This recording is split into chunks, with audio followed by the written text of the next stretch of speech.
Okay, we are a live webinar.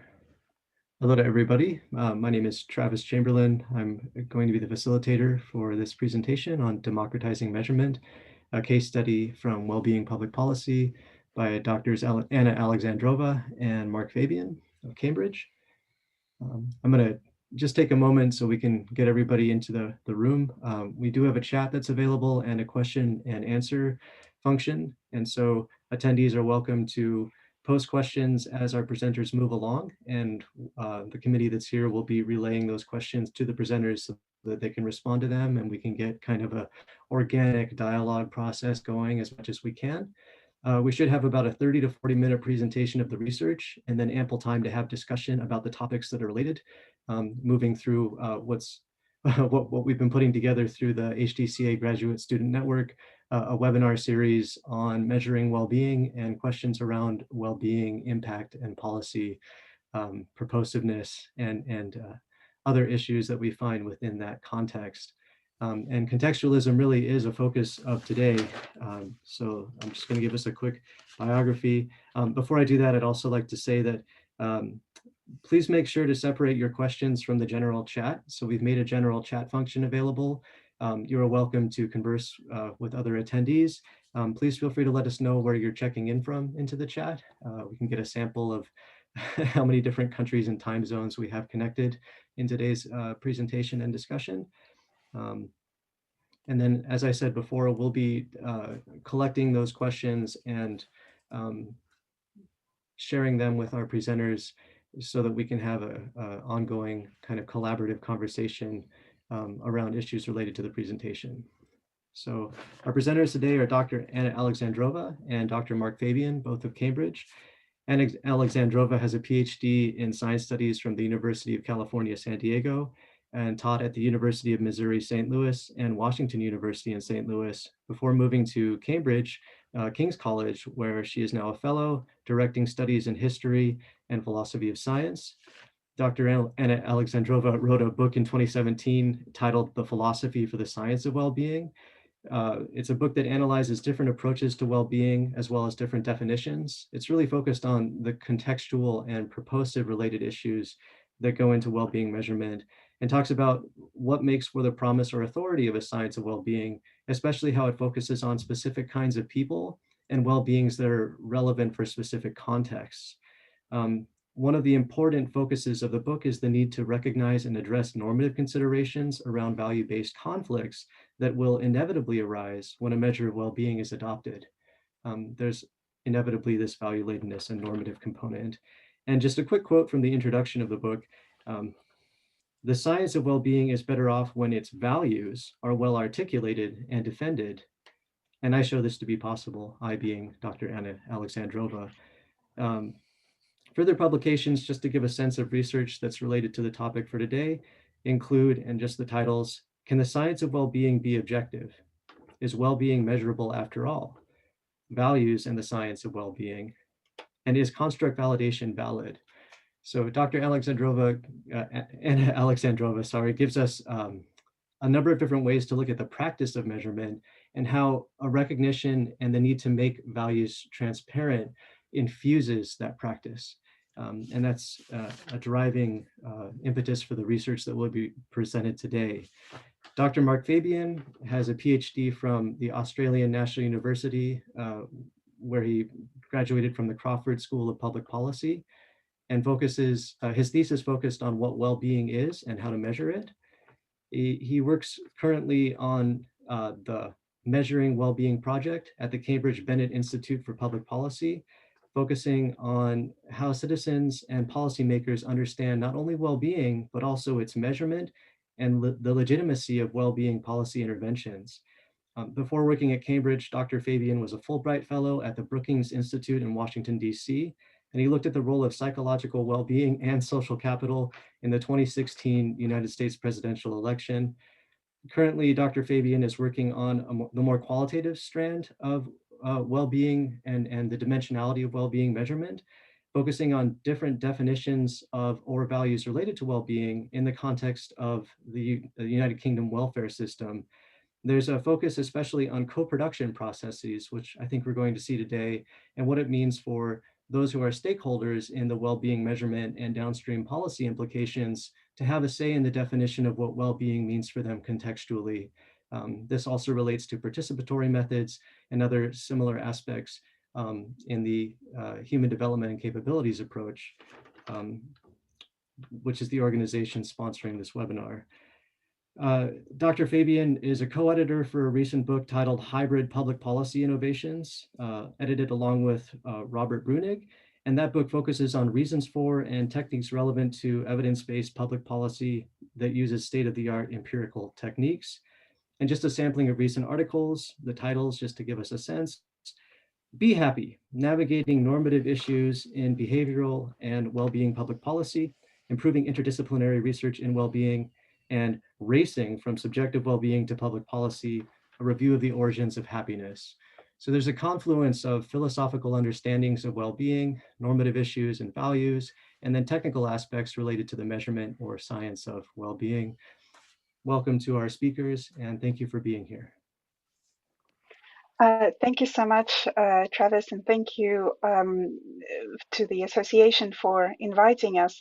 I think I'll be speaking for both Mark and myself when I say that we are fans of the capabilities approach and the framework. We are I personally teach a lot of that, and we are trying to keep up with the research. But in this in this project, we did not set out to apply the capabilities approach, and we did not set out to test it, but rather what happened is we set out to co-produce a measure of thriving, which we treat as a synonym for well-being. And capabilities approach came up is useful in our attempt to build this theory in the way we'll tell you about. So let me not talk primarily or not initially about the capabilities approach. Let me just sort of work that into our story. Mark and I are interested in general and have this grant by the various generous institutions mentioned on the slide to explore the idea that measures of well-being should not just be valid and technically apt, but also legitimate, and also really reflect priorities of the people who they are trying to represent. And that we're not the only ones with that desire, but we are exploring a different methodology of making that happen. So let me just tell you the backstory. Our fundamental philosophical motivation is that concepts in social sciences, not just well-being, but more generally, are what philosophers call thick. So here is an influential definition of a thick concept from a political theorist, Elizabeth Anderson. A concept is thickly evaluative if A, its application is guided by empirical facts, B, it licenses normative inferences, and C, interest and values guide the extension of the concept elsewhere. So it's clear how that would apply to well-being. We definitely want to apply the concept of well-being in a way that's guided by facts about people or communities that we're describing, and it does license various normative inferences, such as a community is thriving or is not thriving. And of course, the interests and values very much guide what we put into this concept. So that's a huge challenge for social sciences and for public policy, this thickness. And that is because it challenges the autonomy and the authority of social science to produce this knowledge, because if social scientists could potentially claim themselves to be experts on facts, being experts on values is far, far more complicated. So this is why it's really important to have not just recognize the thickness, but also to have solid and firm and well-articulated methodologies for how to deal with that thickness. So that's what we set out to do more generally.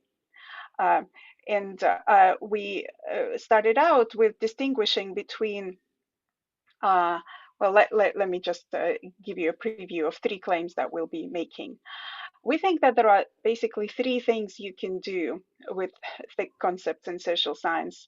You could trying to turn them into thin concepts by redefining them as technical terms in which they lose their evaluative tinge.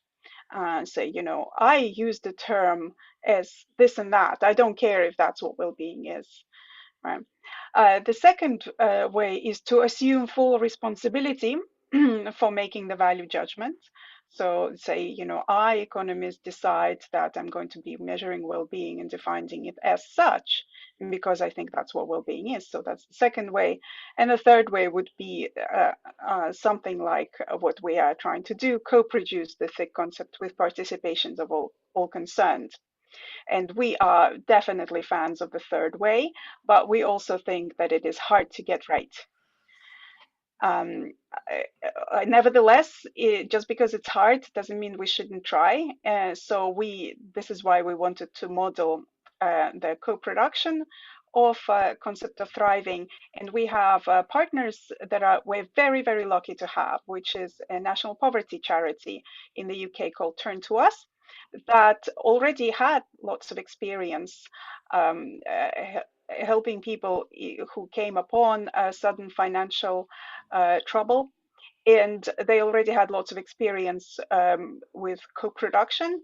And in this case, though, they allied with us specifically to co-produce an idea of what it means to thrive in the context of grave financial hardship. Okay, so let me just tell you first what is wrong with those 2 other ways that I mentioned for treating thick concepts and why we're not going in that direction. The first thing to say is that treating well-being as a technical term or taking upon yourself the value judgment are both extremely common in the sciences of well-being. In fact, we think most of the work in the various different branches of science of well-being, whether it's happiness economics or positive psychology, do precisely that. So the first manner is, if you've ever been in a seminar where the researchers say, in this talk, I'm going to define well-being as something like life satisfaction. They might be, they might give you good reasons for why they are doing it, but those reasons might have to be with, might have to do with, what lab they're coming from, what data they've got available. So they might be entirely technical issues that guide their operationalization. And so they will often tell you, no, I'm not saying that's what well-being is. I'm just going to use this measure because I think it's interesting in some way or another. So this is both common and also very convenient for researchers because, how are they supposed to know what well-being really is? I mean, they could just say, kind of narrow their responsibility in this way. If somebody then uses their findings to recommend objectionable public policy, they have bought themselves deniability to saying, well, I didn't say that's what well-being is. I just studied the effect of the pandemic on life satisfaction or something like that. So we think this is common, but this is really not totally living up to your responsibility as a social scientist. And the responsibility as a social scientist, just like Max Weber taught, is to study concepts of significance. to the communities that you're describing. So we can disagree exactly what that responsibility encompasses, but it definitely excludes the idea of treating thick concepts as just technical terms that you decided to define in the way that's most convenient given your availability of data or your disciplinary background, etc. Another common approach that we encounter is the more ambitious one, well, I'm the economist or I'm the sociologist and I know what well-being is, and I'm going to make that relevant value judgment myself. So you see that very often at the start of the rise of positive psychology, where various key charismatic important scientists in this field like Marty Seligman or Daniel Kahneman would make various claims about well-being is that kind of flourishing, or no, well-being is the objective happiness, or well-being is life satisfaction. And they sort of carry on and proceed to give like a normative argument for it. Every now and then they might cite, I don't know, Aristotle or Bentham to help themselves. But this is sort of a good example of the scientist assuming the responsibility. It's a very honest approach, so it's got that going for it, and it's also faster and simpler. And you ensure independence of your research. But really, there's something wrong with monopolizing the expertise about all things evaluative and normative, when in fact this expertise is distributed. So you might go even further and say there is no such a thing as expertise in moral facts. Some philosophers think that, but we don't have to go that far. We just want to say that whatever well-being is, different people and in different contexts know what it is and have different epistemic access to it. So if you as a researcher have decided to keep that judgment in-house, you're monopolizing that expertise in this objectionable way. So what's the third way? We talked about co-production, but it's a very slippery and difficult term, and it's gotten us in quite a bit of trouble as we research this approach. So it first rises in prominence in the 1960s and 70s in the work of especially economist Elinor Ostrom, and basically it becomes an ideal for public policy. Co-production means delivering public services in an equal and reciprocal relations with professionals, people using services, families and neighbors. So that's one influential definition of co-production, and that's focusing specifically on services. Now, it's clearly not what we're doing here. In science studies, where my disciplinary background is, and our chair's, Travis says, the idea of co-production means that the ways we know and represent the world are inseparable from the ways we choose to live in it. So this is an influential view from Sheila Jasanoff. Scientific knowledge both embeds and is embedded in social practices. So somehow, communities and in which scientists are embedded, both together co-produce what then becomes accepted as scientific facts or scientific instruments. So again, that's a little bit closer, but it's also a bit too general, a grander claim than what we're doing here. Our ideal is far more circumscribed and specific. So we'd like an arrangement for sharing power and responsibility in the process of concept building and measurement.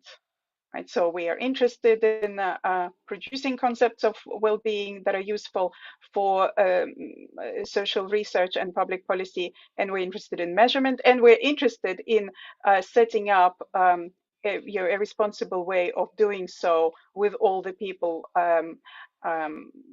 who have a stake in this research. So that's the idea of a stakeholder. So we need to recognize who the stakeholders are of these concepts and these measures. Who is it whose life is affected significantly by certain concepts becoming adopted by organizations or researchers, and we want to involve them and their distinctive expertise into the production of this concept. So that's the meaning in which we use for co-production. But remember, we also have this focus on measurement. So we need to reformulate the ideal of co-production specifically for social measurement. And we follow in this task an influential view of measurement developed by Nancy Cartwright and Norman Bradburn, and defended in a paper together with Johnston Fuller as well. If you think most generally about what measurement involves, you want to distinguish between three stages of it. Characterization, that's when you define the concept, identify its boundaries. Then representation, which is when you define a metrical system that captures this concept, so represents it as a quantity. And then you want to have procedures for how you apply the metrical system to tokens to produce the measurement results. So if we want to co-produce measures, we need to think carefully about how different types of expertise enter at these three different stages. So as Mark will tell you shortly, when we developed our model of co-producing a measure of thriving with the charity Turn to Us that we're working with, we identified kind of three different expertises, or three different groups of stakeholders. The lived experts, the social workers who are helping people who have been in financial trouble, and then us academics. And I mean, I wouldn't say that there is a firm division of labor such that, you know, the lived experts are in charge of characterization, Mark and I in charge of representation, or social workers in charge of procedures. But I think it is fair to say that some of our some groups of stakeholders will have more to say at each stage, at different stages. So we would like to, you know, all be involved and check each other, but we also would like to recognize that different groups will have more stake and more kind of views, strong views about different steps in measurement process. So as I said, we are very much not the only ones who have tried to you know, make well-being measurement more participatory or co-productive or democratic. I think it is a very ongoing tradition, and of course, in the capabilities approach, there is a you know, you have your own set of practices for how to involve people. But let us tell you about how it works in well-being measurement. So getting high quality citizen input on what well-being is very hard. Different big national organizations or supranational like OECD, or you know, the UK Office of National Statistics, or in other countries, they try to have these big consultations. What does well-being mean to you? And they have people send them postcards answering questions, or they have they open consultations online, and often enough they get these naive comments. Naive, and not in the sense that they are bad, it's just that naive in the sense that they are not suited to the process of measurement. So people start talking about what makes them happy, whereas that's not necessarily what you're looking for. So all of these common sense judgments, such as money matters or money doesn't matter, they end up being inconclusive, they end up being thin, and most importantly, they end up not being easy to apply in research.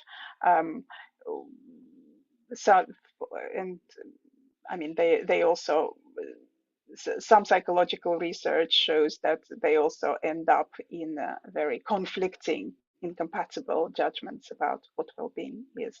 So what we need is some kind of high quality input, something like deliberative views, considered, the ones that can be plugged in into measurement.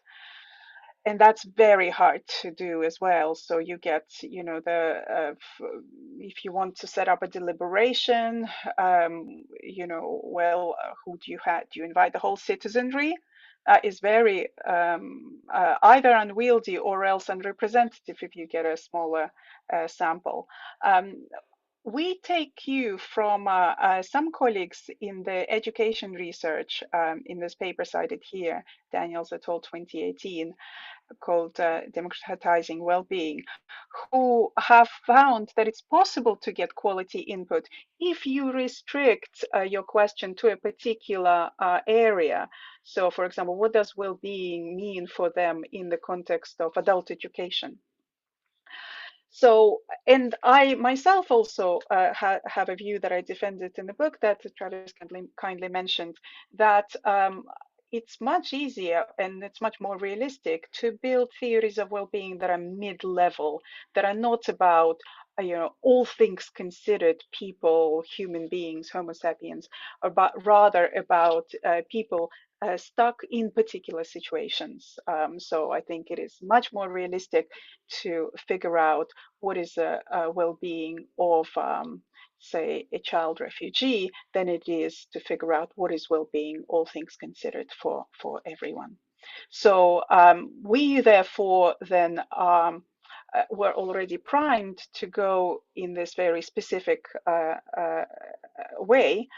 So when we got together with Turn to Us, that was perfect, because they are a national poverty charity that is focused specifically on people with on professionals actually that who come across unexpected and difficult financial problems.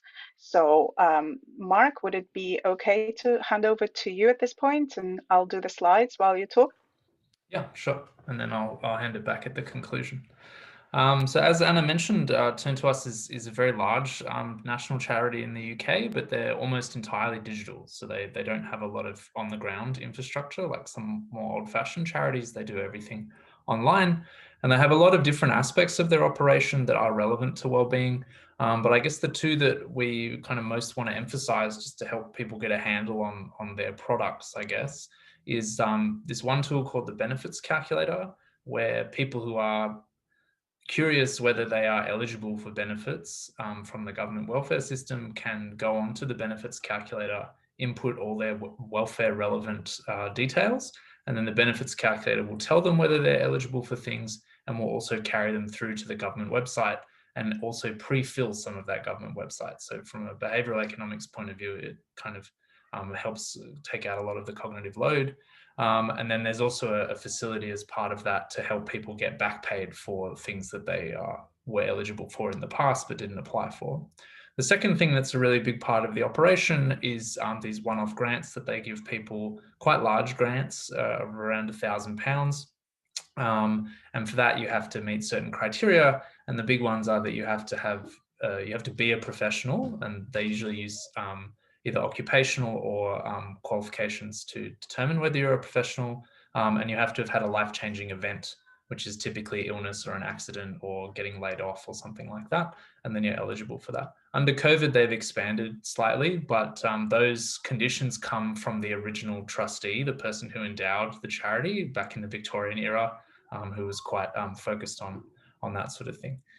So yeah, as Anna mentioned, co-production is quite heavily integrated into Turn to Us's operation already. So pretty much any major change the organization makes to itself and to its services, they get lived experts involved to help them work through that process.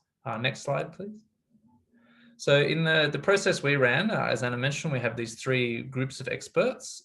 So we have the lived experts whose value judgments we really want to be centering. Then we have the professional experts from Turn to Us who are bringing a kind of practical perspective. So how can we ensure that whatever it is that we come up with here is going to be actually usable by the organization and able to be applied? And then we have the academic experts, which is Anna and I and a third colleague, Yamini, who helped particularly with the qualitative research. And we're bringing kind of knowledge of formal theories of well-being, how they fit together, and then the technical requirements of measures. Next slide, please. I should say briefly that one benefit, I think, of this co-production process is that we're trying to learn from each other. So Anna mentioned that if you do the big consultations, you often get these kind of naive comments. And what we can do, because we interact across these three groups in one-on-one conversations and group conversations, is that if someone says something that any one of the groups thinks is a little naive, you know, that's not practical or that doesn't actually make sense with something else that's already been said, then the different expertise groups can volunteer that information and we can work through it in a deliberative fashion.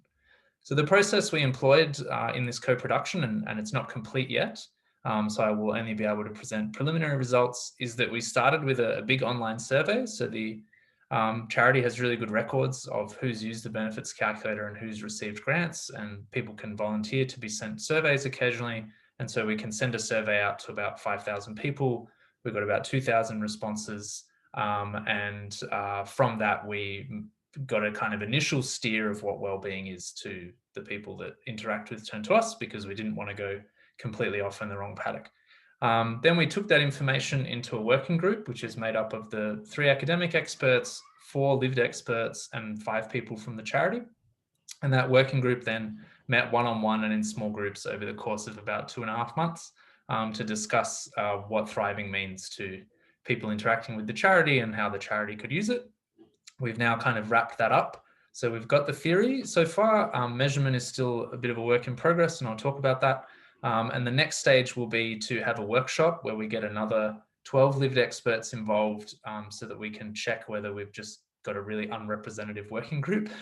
And then if that workshop, which will be a one-day deliberative forum, kind of endorses what we produce or says, you know, minor revisions, then we will take it to another online survey to try to get a bit more representativeness out of the process and see if that online survey endorses what we've come up with. So we hope that this kind of balances the need to make these things not unwieldy. So we have this kind of rich qualitative process, but then we also try to get some kind of quantitative verification. In terms of how we selected the lived experts, so the main one is that they have to be the kind of people that would qualify for help from the charity. And all 4 of them have previously, only 3 of them have worked with the charity, but the 4th one got help from a very similar organization. And the second criteria was that they needed to be able to handle the process. So I was actually not privy to this part until they'd already been selected, but Abby, who's our colleague or our point of contact at Turn to Us, was concerned that a lot of the usual people that they use for co-production maybe wouldn't be able to handle the kind of intellectual demands of the process. So the 4 lived experts that we have in the main group, we've been really struck by how erudite they are and how kind of penetrating a lot of their insights and comments are. So they've been really excellent to work with, but we're hoping in the workshop that we'll be able to get some people who are maybe, you know, a bit rough around the edges to see whether the theory still cuts through with them. So we also tried to get, you know, demographic coverage, and we've done pretty well on that, as you'll see in a second. But yeah, so Anna, next slide, please. Sorry, thanks. So yeah, the 4 lived experts, just a very brief introduction. So we have Jay, who was a successful sales executive, extremely successful. But he had a bunch of unresolved childhood trauma, and he also had a very kind of uninvestigated sense that his life was meaningless. And in order to cope with that and the pressures of his job, he started drinking, eventually drank very heavily, got into a lot of debt, ended up in rehab, ended up in homeless shelters, and then in a homeless shelter, found an art room, and discovered that actually his kind of overweening passion in life seems to be painting and community leadership. And so since then has started to thrive once he discovered that. Then we have T, who's a social worker and also a carer for her disabled mother with dementia. She's got personal experience with domestic abuse, and she also has mixed race children. So she has a lot of interesting insights into race relations in Britain. Then we have G, who's also a social worker. She's of Nigerian heritage. She escaped from domestic violence, but as a result of that, ended up in financial hardship. And then we have R, who's a paraplegic with spinal injury. And he quite explicit that he has limited experience with financial hardship, but he's been a very long time disability rights advocate, has a lot of experience with the welfare system and how people with disabilities who are often in financial hardship navigate that system. Next slide, please. So this is just a quick photo of the working group. So us all meeting on Zoom, which has been interesting. Originally, we wanted to do this in person, but things had to change. And the workshop, we still intend to do digitally, but we'll see how we go. Next slide, please. So there's some questions about representativeness of the working group that we'll hope to address in the workshop, as I said. So Jay's experience of homelessness in particular is quite unusual. Like he sees that as almost a good experience that was very transformative for him. I'm not sure that that's standard. We have no single people. Sorry, all single people. So we'd be interested in whether people with different experiences there, particularly around housing, would have different perspectives. And then we have reasonable geographic variation, but with only 4 people, it's obviously not enough. So we'll try to get more people from the north and that sort of thing when we go into the next stage. Next slide, please. Okay, just very briefly. So the methodology that we used to assess the data that came out of this working group process was to do what's called grounded theory, which is that we basically code it sort of line by line descriptively for what is literally being said. And then we come back through the descriptive codes to see if we can organize them in some way into a parsimonious list of themes. And we used a dual approach to that, where Yamini, who has a lot of background in qualitative research but no background in wellbeing theory, came to that in a purely inductive mode, so just letting the data speak for itself. And I, because I have way too much baggage with wellbeing theory, brought a lot of theory to that and just tried to make sense of things according to existing theories and which one they were most compatible with. Interestingly, our descriptive codes were almost identical. And I think in some ways, even the follow-up analysis is also pretty similar. Next slide, please. So some very quick introduction to these key themes, and then I'll explain the theory in a little bit of detail. So a lot of the themes was things that I'm sure that people in the wellbeing space academically are quite familiar with. So freedom and autonomy was very prominent. Basic material needs was very kind of one of the number 1 or number 2 themes.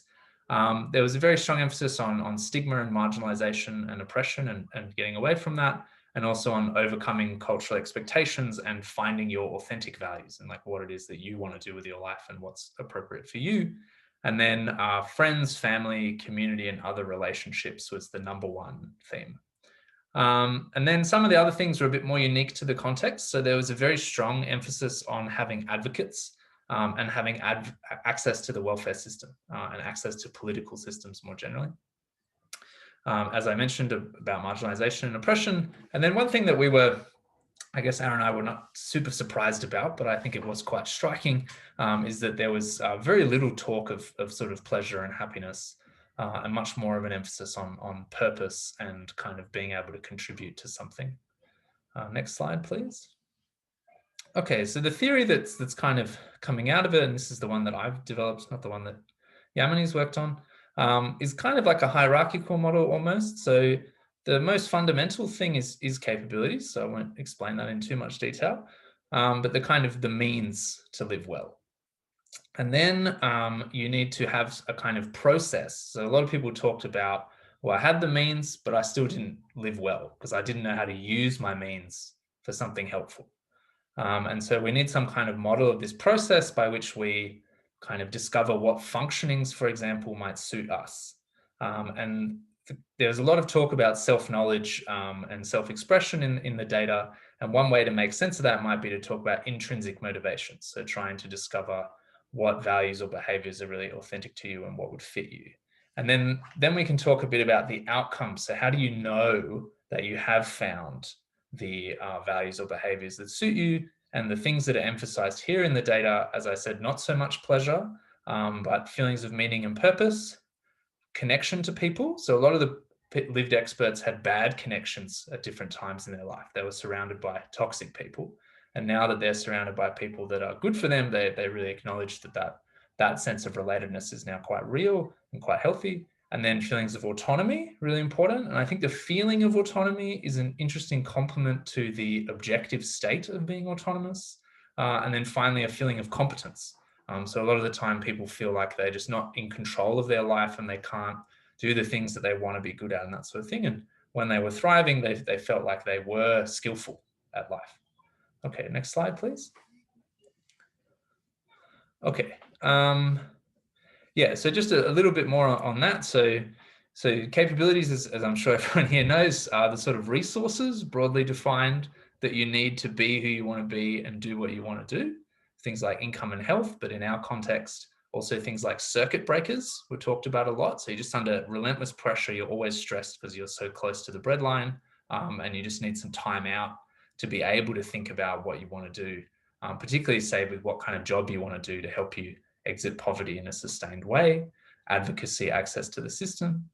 Once you have those means, though, there's still a sense that you need to know what to do with them. And we might conceptualize this as practical wisdom, but I think that kind of sidesteps the problem. Like you've got to learn that practical wisdom, and we need some kind of account of how people come about that wisdom. So for example, Jay, as I said, was very materially successful, had a good family relationship, more or less. Everything seemed to be going fine. And yet his life was just steadily drifting sideways and going really bad. And he had no idea that art was right for him. He could have afforded art. Art was made available to him then in the homeless shelter. And then he started experimenting with it. And then he was like, oh, this is my thing. So that then we're discovering that, oh, this is my thing. That's a kind of example of coming across your intrinsic motivations. And then we bring in these kind of psychological notions here. And then the end point is, as I said, these feelings of purpose, autonomy, competence, and relatedness. Next slide, please. Okay, so I'm nearly done. So just on measurement, so we're kind of doing the measurement side right now. So this is probably where I think the research has been most enlightening to us.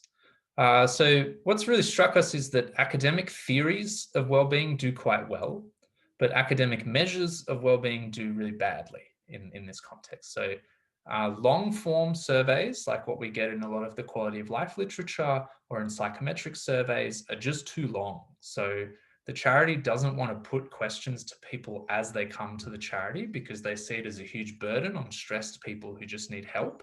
And they don't want to turn people away or turn them off with that kind of assault of a battery of questions.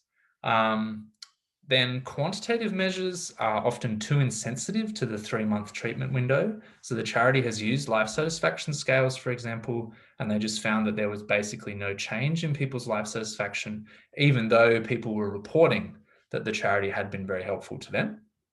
And I've come across this problem in other contexts as well.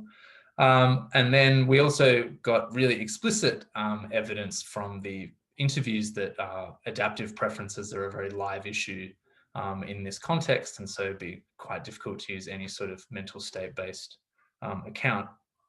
And then the other interesting thing about measurement in our context is that different aspects of Turn to Us as operation have different measurement needs.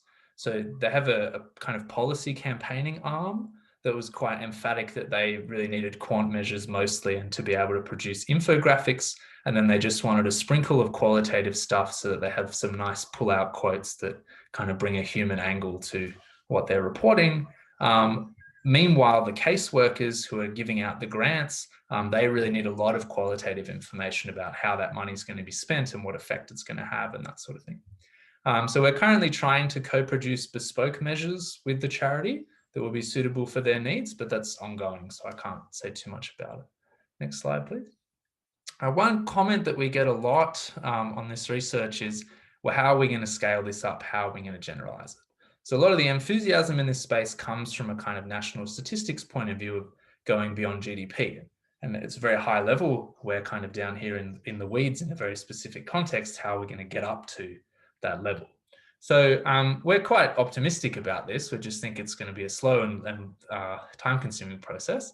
So basically, you want to repeat the methodology at various nodes of public policy. So I've already mentioned that it's been done in adult education. I have a colleague doing it in workplace training and so on. You could do it in schools. You could do it in sustainability, infrastructure, whatever you might want. And once you have it at all these different nodes with all their different context-specific mid-level theories, then you'd go up a step and try to abstract out a slightly more generalized theory of well-being and associated measures by combining some of these nodes in a further round of co-production.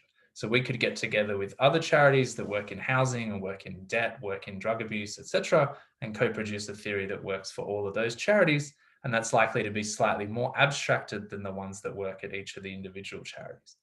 And in this way, I think you can get a bottom-up process of measurement. And I think this is compatible with the national statistics approach because national statistics is just its own node with its own particular contextual requirements. Next slide, please. Okay, and here I hand back to Anna for the conclusions. Thank you, Mark. I'll be brief.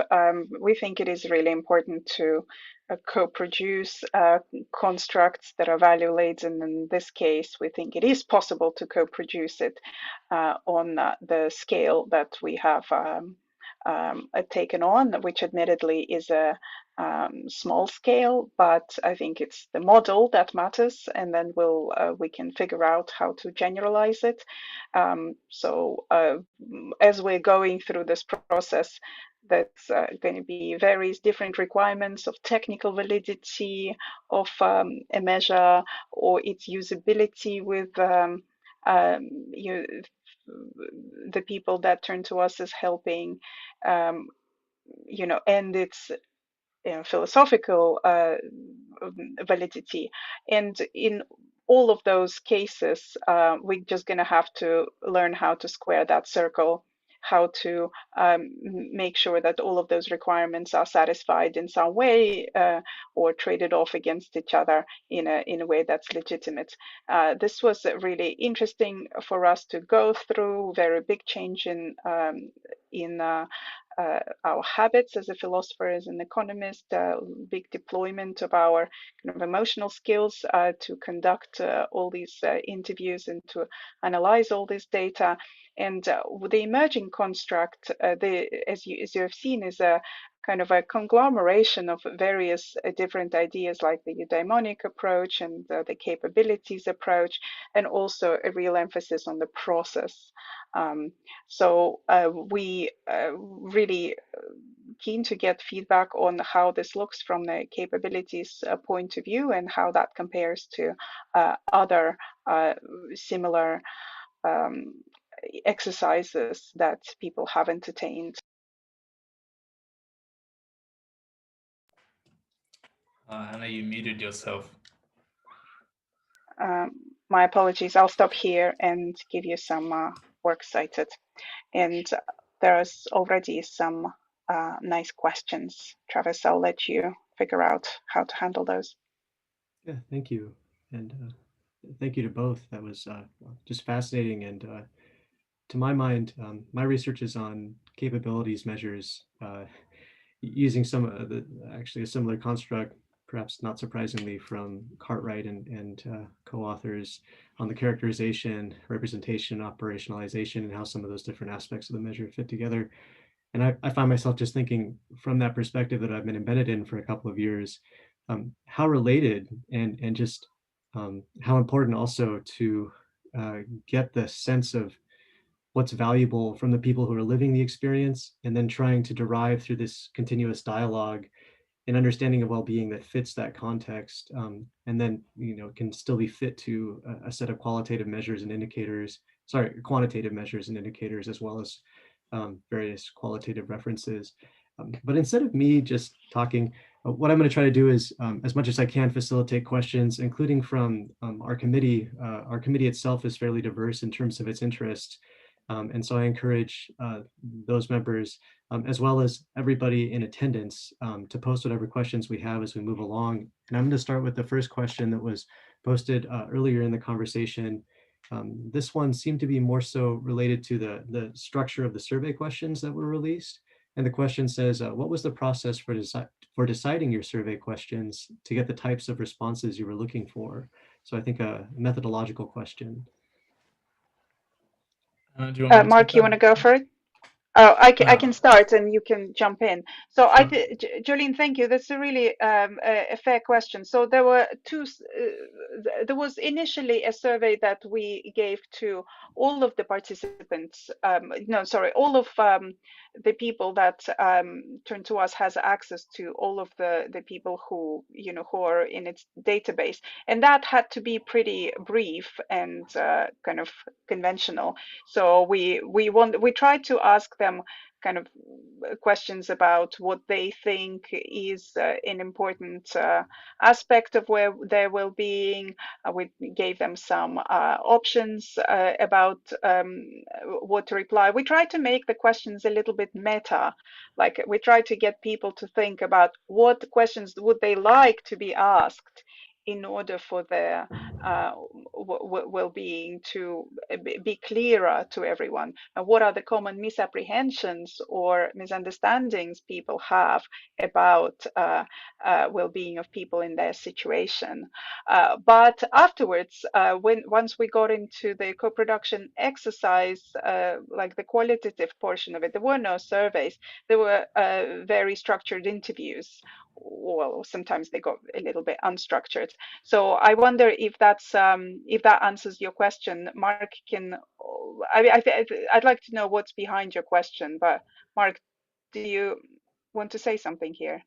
Yeah, just two small quick points. So we only had about 5 questions because we had to, it was kind of appended to another communication from the charity. So we didn't want to burden people too much. We basically had a series of ranking questions, like which of these 5 domains is most important to you, and just rank it from 1 to 5. So family satisfaction, life satisfaction, financial satisfaction, job satisfaction, etc. Then we had the ONS 4. So kind of what's most salient or most relevant to your well-being. Is it anxiety? Is it meaning and purpose? Is it feelings of pleasure? Is it overall life satisfaction? Something like that. Then we also have these 2 qualitative questions that Anna mentioned. So we had one that was like, in a tweet or something like that, describe what well-being means to you. And then we also had like, what do people misunderstand about your well-being? Something like that. Yeah, so that was kind of the nature of the questions. And that third one sounds to me quite fascinating as well, because it sounds like that's really an important part of the bottom-up approach. Maybe ways that people are misperceived. I'll get around. I know I have some questions myself, but I'm going to first I've been collecting from the panelists. So I do want to say, so I'm going to start with some questions actually from Kate. And I just want to say, Kate, I think if you want to jump in, you're welcome to, but I'm going to try to represent these and some other questions. And again, I just want to say that for all others in attendance, your questions are welcome. Looks like we have a couple more that have come in.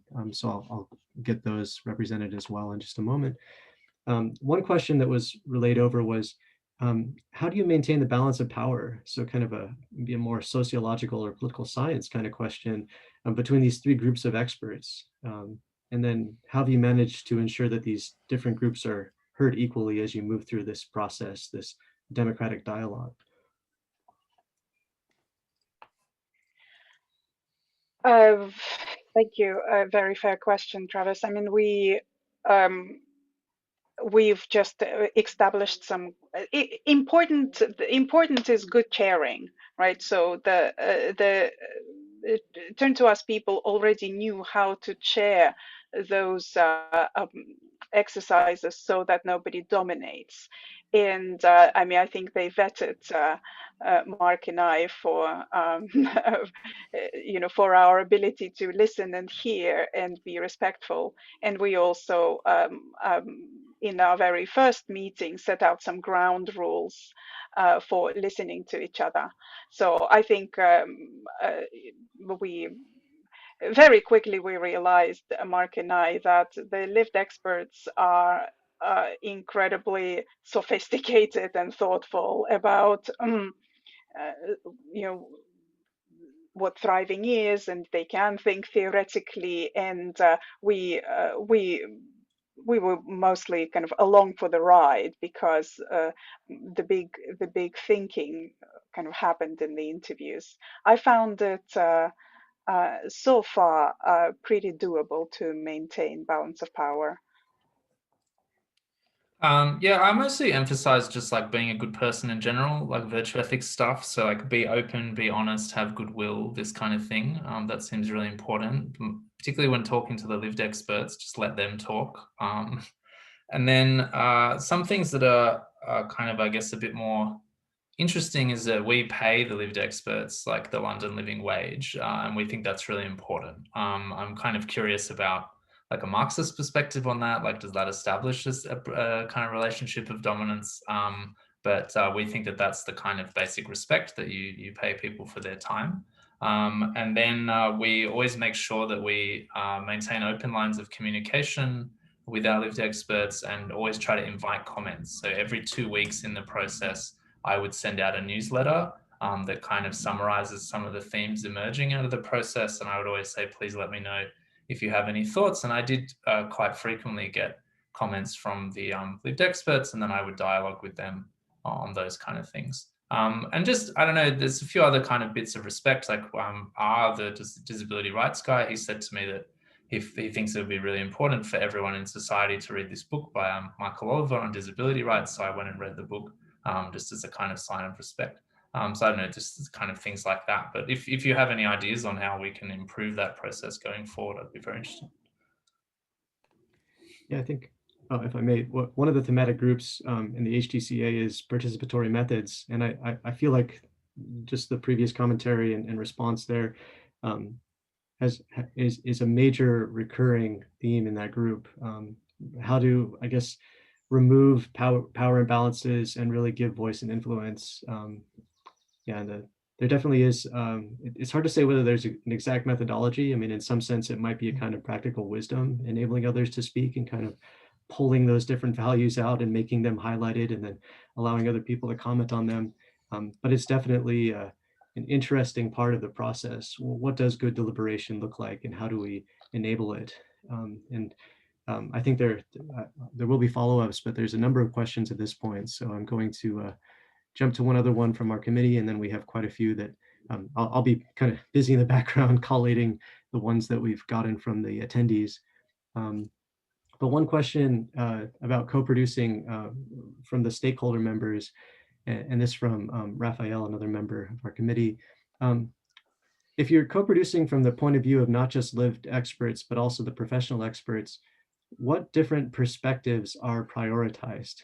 So does co-producing process include other lived experts that are not drawn solely from the poverty charity organizations, I guess, group of people that are served, which presumably is already a strong filter in picking out only people visibly seeking aid or support? So actually one thought that I had along this was that a lot of the people have probably already in some sense gained enough control of their lives to have these kinds of conversations. Were there ways to ensure that people who might be in more dire situations or just in different contexts related to not having work presently, or even not having a home presently, were able to respond or were being given consideration? Thank you. These are really great questions. Thank you, Raphael and Travis. So on the first point of Raphael, why is it important to have the professional experts involved? It's tremendously important. And that is because the purview of the charity is a very specific one. It is helping you to get out of that immediate trouble, giving you the space to rebuild your life. It was extremely important to the workers of the charity that they not be in charge of people's thriving, that is, their job is not to make you thrive. Their job is to, um, well, it's, they had trouble articulating exactly what their job is, but it is very much sort of limited to helping you remove the immediate obstacles. So it was, while the lived experts could come up with all sorts of, highfalutin and grand ideas about what thriving is, as far as the charity is concerned, they need an account that is, practical and limited to their, their purview. I think that we learned that very quickly, and I think we really do respect that. As for including the people who were going through it, well, I mean, the ones we talked to had the space to reflect on what thriving was, but it's not like trouble wasn't far from them, right? It was very, very close. So I'm pretty sure we got got perspectives that are, that are realistic and representative of given that situation. I mean, there were few of them, but that's the nature of the exercise, right? Because we've committed to these deep conversations and long deliberation, we had to have the exercise small. Mark, does that sound right to you? Yeah, that does sound right. The charity is quite committed to trying to reach people in different circumstances. So as part of their co-production in other aspects of their operation, they reach people who don't have internet access by giving them mobile phones or giving them internet dongles and things like that. And it has come up in our dialogue with people in the charity beyond the working group that they're concerned that people who are currently going through a crisis would have slightly different reflections on it. And we're talking about whether there's some way we can get that into the workshop. But the difficulty is that the charity also doesn't want to kind of overburden people who are going through the process. So that actually seems to be a point of tension within the charity itself. So we kind of don't touch that one. And then on people who are in really dire straits, the charity is working to try to reach more people and get more people to ask them for help. But I think that's kind of a little bit too hard for our particular problem, maybe. Okay, thank you. I'm going to kind of pivot over, but try to keep some continuity here. So another question that I find myself thinking, and this relates to a question that was just asked from K. Mohan Raidu from Hyderabad. So that question is, will the measurement of well-being parameters include economic parameters only? So this is more of a specific question, I think, about the quantitative indicators that end up being selected. And the question says, most often the ethical practices prevailing in the living areas also affect the well-being. And if I may, one way I'm thinking around that is that there are different cultural understandings of value within different subgroups of people, what Martha Nussbaum calls a multiple realization, so that different senses of value or different ethical understandings of what well-being is, different senses of community or purposiveness or the purpose or process that makes one life meaningful are going to be held by different groups of people. For example, family members, or as we've said in the mid-level sense, say children or refugees, as opposed to middle-aged adults or people living with certain kinds of disabilities or disadvantages. So will those different cultural values and in some sense the different ethical practices affect the way that indicators are selected more so than merely being economic indicators? And for example, those that are typically used by most well-being measures. Mm-hmm. And yeah, if I'm also thinking again to the Yawuru research, right? The changing of the indicators so that they have more of a collective sense to them, or that they reflect the cultural values of one or another group. Yeah, I mean, I think absolutely. If you were to apply co-production in different contexts, I think the kind of prevailing cultural and normative opinions of those different contexts are going to become salient. And so you should end up with a diversity or a plurality of value judgments being made. I mean, I think it's almost inevitable, unless you are looking at a context that is very heavily dominated by economic issues, that you would end up with, I think, measures that are related to non-economic things if it is non-economic things that people care about. So in the case of our context, if we were to measure every individual item that came out as very salient, we would definitely want to have measures of these feelings of relatedness and competence and autonomy and things like that. And there is a foundation for some of these things in economic matters, but I think it's pretty clear from our raw data that these things are not really economic issues. They are other things. Yeah, and so maybe just kind of a practical question around that. If they're not so much economic issues, do you have a sense at this point what kind of indicators you might be moving towards? Has there been some discussion of that? So to recall, the charity needs to decide how much space they will be making for measurement in different parts of their activities. But one question that that we keep coming back to, and that I think will make it into indicators, is something like, do you have mental space to decide what is important to you? So do you know what you need to be doing in order to get on track? And so we're trying to capture the idea that poverty and financial stress takes away your ability to step back and think about what matters to you and what is important to you, because you're so focused on the big basics.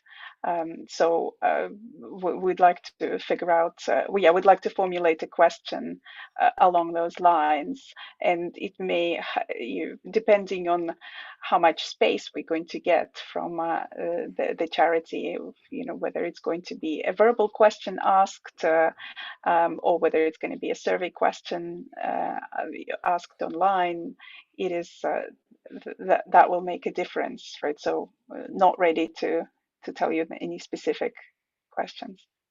Yeah, I think it's also worth mentioning that while the charity is very interested in the kind of holistic picture of thriving that comes out from this process, their work is specifically around helping people through a acute period of financial hardship. And so the questions that are most relevant to them are probably going to end up being mostly economic. I think if you redid the process in like a private school or something like that, so I don't know what it's like in other countries, but a school where people pay a lot of money to send their kids there, then these economic matters might not be quite so salient. Whereas issues of like, well, what are you going to do with your life? What are your values? But these kind of things, I think you'd end up with a different set of questions.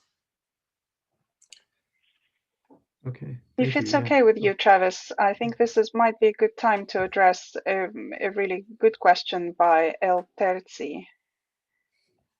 We were just going to go there. That's nice. Yeah, well, so it's a really fair question. The capabilities approach was formulated about justice, and you're using it as you're basically packing it in a theory of thriving.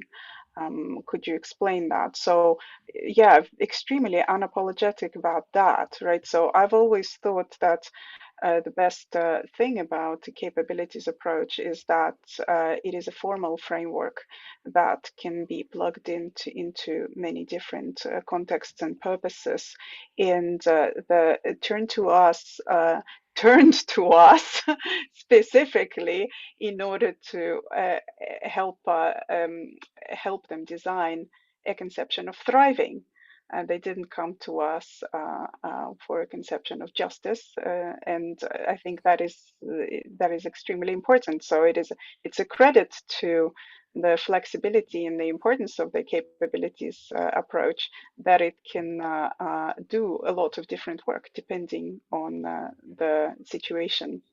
I'm quite I'm very keen to hear to get some pushback on that idea, but I find that very attractive.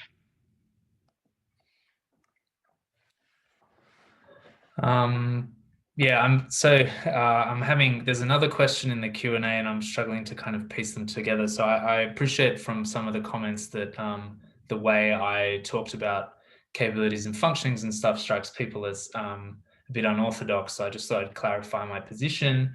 It's very heavily influenced by Sen's book in 1999, Capabilities and Commodities, I think it's called, which is very short and quite full of equations because I'm an economist, so that's sort of where I come from. And my understanding from that conceptualization is that capabilities are in a sense the option set. So what can you choose from? Functionings are then what beings and doings you actually choose to actualize. And then well-being is what you get from those functionings depending on how much you value the things that are in those functionings. And I think Sen in that book kind of really stays away from that last part, that well-being bit. And I think that is actually where the theory is the weakest. So the way I kind of port that over is that when I'm thinking about like health, for example, if I imagine two different people, so one person whose intrinsic motivations are to play video games and one person whose intrinsic motivation is to be an Olympic athlete, if I give the Olympic athlete's body to the video gamer, that's an expansion in their capabilities. They're not going to do anything with it in terms of functionings because they don't want to suddenly start doing Olympic athletics. They just want to keep playing video games. And they don't need an Olympic athlete's body in order to play video games. And if they started doing Olympic athletics, that would actually be bad for their well-being because they don't value that pursuit and they don't get feelings of competence from it, whereas they do get feelings of competence, for example, from playing the video games. So that's kind of how I think about it. And I've had a little bit of difficulty passing some of the questions here, but there was a comment about how my use of health, for example, was unorthodox. And so if I have gotten it very wrong there, please do push back on me. So in the theory that we've put forward here, the idea is that, yeah, the capabilities are having circuit breakers, having bandwidth, these kind of things. But then people need to choose the functionings, the beings and doings that are right for them. And I think what's kind of always struck me as maybe missing a bit is this, how do we find out what's right for us? If I may, just to clarify, I'm not sure if that question was actually in the Q&A. So there's a chat function that's circular to the panelists, and I think that question might have been from there. And then there's a question. So if I may, I'm just going to reread the question just so that the audience can catch up on it. So the question goes, the representation of the capability approach was maybe a bit unconventional. Income would probably be categorized as a means, not a capability on most accounts, although we might say that many multidimensional measures of capabilities do posit a dimension of income, recognizing that it is a means and not necessarily an end or a functioning. Health would most probably be a functioning or multiple, and what is valued is the functioning and the capability there too. So the capability to get to that functioning of health. Self-knowledge might be one functioning that has positive externalities or spillovers, following Wolf and Deschalet from 2007, and one may be able to form capabilities there too. So I guess the suggestion is that if we were to follow more so the capabilities approach in the way that it's presented from this member of our panel, then there would be a more specific illustration of the functionings and the different dimensions of capability that might be relevant than is presented thus far. And what I got from the sense of your presentation was a couple of different, what felt to me more like dimensions of value that are suggested as important by people. So maybe I'd ask, is there a way to connect those dimensions of value, such as being connected to other people or feeling like you have mental space, to maybe what might be considered more specific functionings following the capabilities approach? Yeah, I think that connects the question and reformulates it. I mean, I worry here that I just don't have enough technical knowledge of what each of these terms mean. So I don't have an understanding of what the distinction is between a means and a capability. Because as I take it from that 1999 book by Sen, these are the same thing. Like the means are the option set, or they expand the option set. So they function in a similar way. But I take it that that's not the view in a lot of the literature. So I just can't answer it until I know those terms a bit better. I think option set is a pretty good handle on it. as far as just, I think, yeah, so some technical details, but just to pan back, I think one thing that's relevant to say here is, and this goes to the previous comment, part of what you're talking about is what the measure is to be used for. And so what you'll end up getting is something that's very specific to be used for a group of people that are facing some significant challenges in their context. And so it might not be necessary to parse functionings in such a specific way, and instead go to something more general, like, do you feel like you have the mental space that you need? Or do you have the ability to get into one or another approach to an occupation that you find to be valuable, or something like that?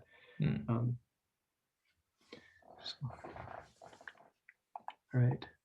Number of other questions. Let's see. Yeah, I'm going to read it. Isabella is good. Somebody else is with me here. So this from one of our participants, attendees, Isabella Sanchez Vargas. If we think in a democratic welfare measurement, let me try that again. If we think regarding democratic welfare measurement as applied to another space, like a rural community or an informal settlement, what criteria do you suggest taking into account when choosing all the relevant stakeholders? Which seems to be I think that would be a repeat, but if we're moving into more of a rural community or an informal settlement, so maybe not so much so the urban context. It's a very important question, and I thank Isabella for asking it very much. So here's where I think we need to start. We need to start with the purpose of well-being measurement, right? So presumably the well-being data that you are going to collect aren't just going to sit there. Well, they could, right? So for instance, who are the relevant stakeholders in in a large kind of scale Office of National Statistics? It's not really clear. Their function is to represent the diversity of life in the UK, right? It's not clear that a lot is going to be done with these data. It's not clear that these data are going to be used to, decide how we apportion welfare or anything like that. Their function is representational.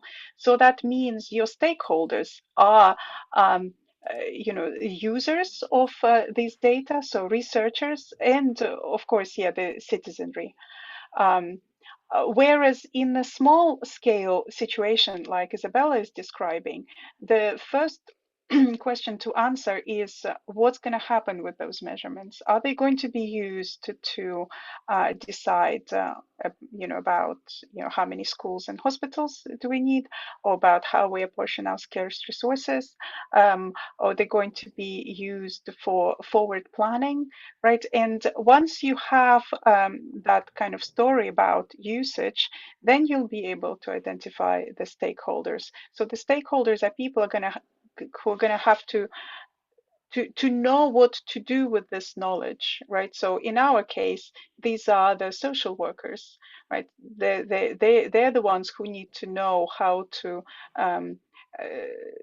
use the data about thriving in order to help their partners and help the people who come to them. So that gives us a very so I think that's where you start from. I wonder whether that answers your question, Isabella.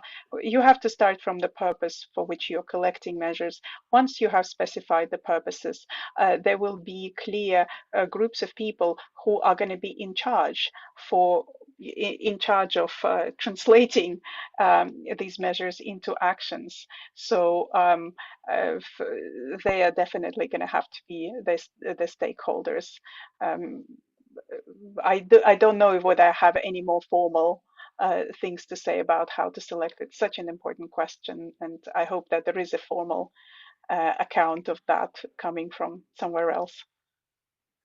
Yeah, I just add that I think the capabilities literature has been really path-breaking on a lot of this work, doing it in developing countries and places where power imbalances are really tricky and also quite unusual to a Western eye.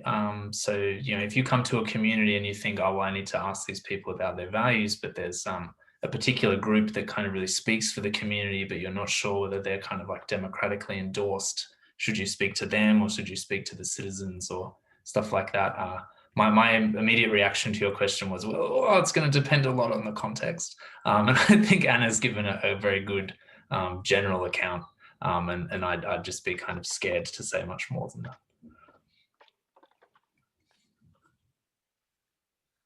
So I'd like to ask a follow-up question in some sense with what was just asked, also related to these questions about context. I'm wondering if in your research you've had any concerns regarding adaptive preferences, and whether or not people are relaying. What we know from some of the research is that if people are educated, or if certain understandings of what might be important to them are made available, sometimes their preferences and their values around those preferences do shift significantly. Is there any concern that there might be that kind of shift of understandings of value, or even the intensity of different values from different stakeholders, different lived experts, or different other experts as you're going through this process? Yeah, for Great sure. question. So, Mark, you go.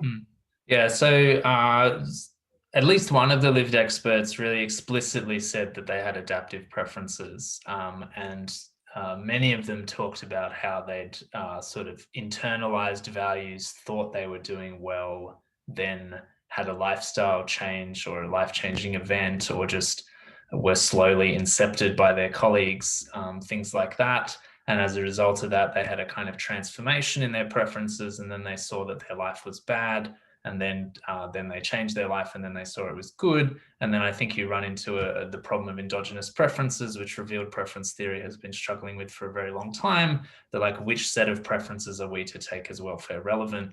And I think I can't really answer that question. I am actually working on a paper about that at the moment. And I think the essential quality of that paper, but it's not really relevant to this research, is that if you do want to take preferences as a welfare relevant criterion, then you need to have some sort of understanding of what are kind of good preferences. And economics has generally thought about it in terms of well-laundered preferences, which kind of approximate rationality axioms. I think that's really bad because it's not psychologically realistic. And so what we actually want is something like agentic preferences, where we can identify that the person has kind of practical wisdom and these kind of things. But I'd need to talk much longer about what kind of psychological ideas we draw on to explain this notion of agentic preferences. Anna, do you have anything on that? No, that sounds great. Thank you. I'm going to read another question, this one from Simon Hallniker. And I just want to say that as we draw this to a close, thank you to our attendees for being here, and great questions from panelists, and also to our speakers. When we end the recording, we're going to hang out for a couple of minutes, so please feel free to stay on. Yeah, we'll try to fit one or two more questions in, and then draw this webinar to a close. So from Simon, hello, and thanks for the interesting presentation. One, what are the challenges in scaling up the approach to further increase democratic legitimacy? And two, how did you or would you deal with persisting disagreement in the workshop? On the first question, the challenges, theoretically, the challenges are that the wider scope you've got for your stakeholders, the more the conceptions of thriving will be uninformative and will sort of turn into this kind of just platitudes about what matters and what doesn't. We were able to discover something we really didn't know, precisely because we were so specific. You know, it's up for grabs how much that will be possible. I think it's an empirical question. As for dealing with persistent disagreements in the workshop, well, it hasn't come to it yet, but we are sort of under no illusions that that is possible, and that you know, eventually. I think there was another question there about aggregation of preferences and voting rules. So maybe that's a possibility to consider those. I think our first goal was not to come to our exercise with preferences that needed to be aggregated. No. We wanted to form preferences as part of the conversation. That was the whole point. We wanted to find a set of vocabulary by which we're going to describe well-being, and we haven't come across any kind of genuine, like, one person saying, no, I don't think that's well-being. Another person said, yeah, no, I'm going to, over my dead body, we have to have that in the measure. We haven't been there precisely because we have sought to find a new vocabulary to describe thriving of people in those situations. And this vocabulary emerged in the conversation. We have not thought to resolve deep disagreements that already, people who already came to this exercise. But if we had to, then I guess we're just going to have to fall back to whatever is, normal, whatever is different political theories recommend. Well, we don't have any special bespoke recipes there. Yeah. Just mostly pray that we don't have such major disagreement, but I guess I'd hope that we solve it through some kind of communicative rationality where people debate it out in a polite and civil manner. We have had some of that so far, like particularly with T, one of our social workers. She was very concerned that the charity was, in a sense, like discriminating about who's deserving and undeserving poor. And we had quite a long kind of back and forth about that.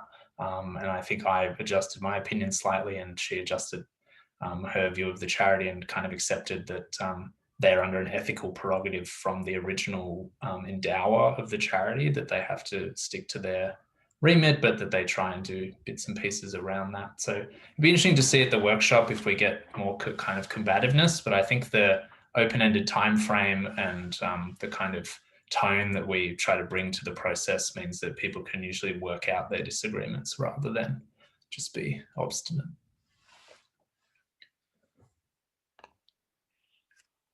I want to ask a quick question then, if I may. I guess I'll take advantage of my space as key facilitator here and try to get the last question. When you get to that workshop space, assuming that you are going to have to narrow your indicators relative to the purpose that the charity has, do you think that there might be some disagreement, like what exactly the 2 or 3 questions are that you would ask in a quick survey, or what exactly the 2 or 3 things are, or 5 or 7 things are that you'd want to look into to make sure that a person is doing better, or maybe to recognize the person is lacking in some sense of the well-being or thriving that's relevant. It's likely that there will be some conflict there. So do you have some thoughts about how you will negotiate that process? Thank you. So the conflict that I foresee, and I don't think that is something that is resolvable by any academic means, is, do you quantify or do you not? So perhaps some people high up in the leadership of the organization, such as Turn to Us, are going to want to show benchmarks, like we have helped that many people to improve by that much. So, and we want to select those social workers who help such improvement, and eliminate those who don't, and that is of course tremendously controversial, the management by indicators and decision making by indicators, and very quickly indicators can turn into the thing that is being valued for its own sake instead of just as an indicator. Do I have a solution to that? I don't think so, because that's a very general problem of the audit society. I'll speak out about the dangers of producing benchmarks that then lead to very consequential decisions. I just have 2 short comments. So one is, I think if they're not irreconcilable, kind of incompatible approaches to measurement, then I think the charity would be open to experimenting. There's a few different places where they can try different things, or even within one realm, they can ask different sort of questions and try to assess over time which one turned out to be more effective for them. And the other thing was that in one application in particular, like the grants, and they have this narrow number of people who are ongoing grant recipients or get multiple grants. The theory itself is useful as a kind of sense checking device. So if I'm a caseworker, my measure of whether this person is thriving is more of just a kind of instinct. I don't even necessarily need to ask them a question, but my intuitions are honed by having the theory. And then I ask a question, I get some open-ended feedback, I can make sense of it. And I think that's an interesting kind of angle on measurement. Just before I forget, because I know we're wrapping up, there's an anonymous question in the chat about self-determination theory. You can definitely recognize it in the theory, but I didn't want to bring it in too much because the language of self-determination theory was not itself that present in the raw data. It's more a theoretical framework that makes sense of it very well. I personally have quite a few papers on self-determination theory, so if that author is interested, they can send me an email and I'll communicate with them. Okay. Thank you very much, getting to our attendees, panelists, and speakers. This has been fascinating and I think quite thought-provoking, hopefully for all involved. So well wishes to all around the world. We'll end the recording at this point and then we'll hang out for a couple of minutes. But thank you again to all. Thanks. Sharing the research. Tremendous audience, so many people. Yeah. Brilliant questions as well. I really appreciate to everybody who left comments and questions. I will definitely save this precious feedback.